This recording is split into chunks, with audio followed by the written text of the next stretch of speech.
I'm going to bring up three things that grown into some controversy, and they should not have, and just very briefly get your opinion on that.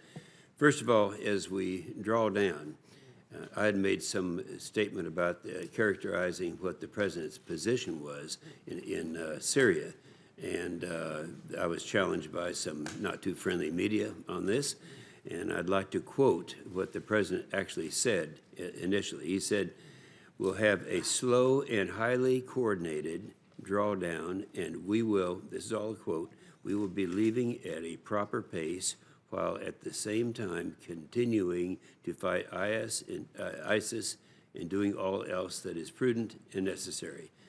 Do you think these are the proper conditions, and this is your understanding also of his position?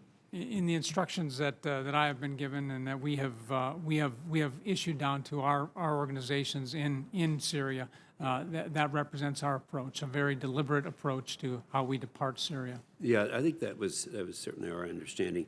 Do you believe that the territorial state of ISIS will be eliminated by the time the U.S. draws down? I do, Senator, or Chairman. And what's being done to prevent ISIS from reemerging at this time?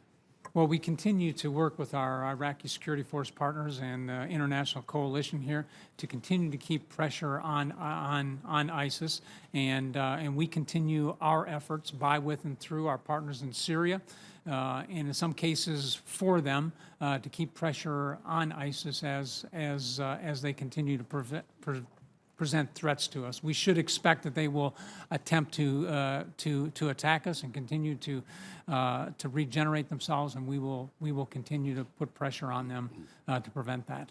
All right, very good. The second area that could be subject to some misinterpretation has to do with Yemen. I am concerned that disengaging our partners in Yemen will undermine Israel, bolster Iran, and increase human suffering. In your assessment, what are the costs of disengagement from our partners in Yemen? Well, certainly it is a very significant humanitarian disaster in Yemen, but I do believe departing from our partners there removes the leverage that we have to continue to influence them, which I think we have used in a positive manner, and I think it further endangers Americans in the region. Yes. I appreciate that. And then the third one has to do with IMET, the IMET program. I've always been very partial to that. Primarily, that my activity has been in Africa. It's been so successful, not just in Africa, but around the world, that we see China and Russia both, particularly China, trying to beat us to the punch on the IMET program, recognizing that some of when our middle officers are getting training in a country that they are wed forever. We've seen this happen, but the thing that's disturbing right now is China is starting to do the same thing. So what do you see as far as the benefits of IMET, and is China moving in on us? Thank you. Mr. Chairman, I think China is opportunistic, and they're going to look for places that they can step in where we or others may create voids. To your comments on IMET, I think IMET, International Military Education Training Funding, dollar for dollar is perhaps one of the best tools that the Department of Defense, Department of State can wield in building our partnerships throughout the region.